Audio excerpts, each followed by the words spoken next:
Dari 9,9 juta itu, 6%-nya yaitu 560.000 orang itu lulusan S1, S2, S3. Bayangin, berarti harusnya orang sampai sekolah sampai bisa S3 itu kan mereka kan cerdas kan Bang? Yang nganggur itu S1, S2, S3. Tapi gue yakin S2, S3 itu porsinya paling kecil dibanding S1, betul? Iya betul. Pasti. Kalau S2, S3 gue gak bisa terlalu komen ya. Karena ya gue juga lulusan S2, gue belum S3. Gue jawab dulu yang S1 ya. S3 gue gak bisa jawab karena gue belum pernah S3 sama sekali. S1 dulu. S1 yang Gen Z, kalau dari pengalaman gue banyak orang yang ngerasa, oh gue S1 gue layak dapat jabatan yang lebih tinggi. Akhirnya pekerjaan-pekerjaan yang levelnya low dia gak mau ambil. Kemudian besar seperti itu. Sementara kalau POV-nya, point of view dari perusahaan, ngeliat S1 tuh cuman kayak ya udah lu udah pernah sekolah doang gitu loh. Belum tentu bisa ngapa-ngapain. Gue sendiri yang udah kuliah 3 tahun, gue kan kuliah S1 ekonomi sama hukum, double tuh. Terus S2-nya gue ngambil Master Business Administration dari Sekolah Business Management ITB. Gue tuh baru sadar, Riz. Waktu gue S1, kan gue diajarin teori dan lain-lain. Gue baru bisa mempraktekkan ilmu S1 gue saat gue masuk S2. Dan itu pun yang sejalur. Jadi S1 itu yang gue lihat itu tuh mostly kita cuma ngapal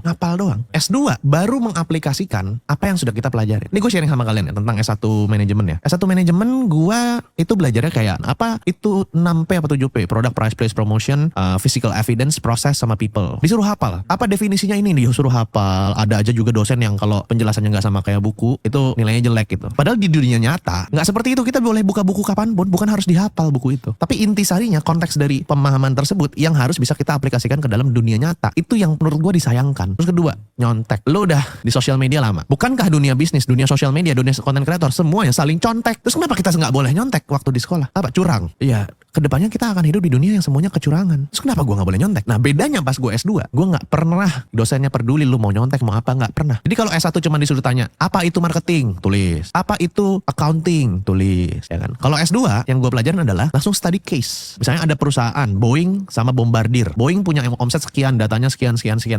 Jika Anda menjadi seorang CEO dari Bombardier yang sekarang, apa perubahan yang akan kalian lakukan? Itu soal dari dosennya. Dan dosennya ngasih tahu referensi bukunya. Kalian bisa baca buku ini.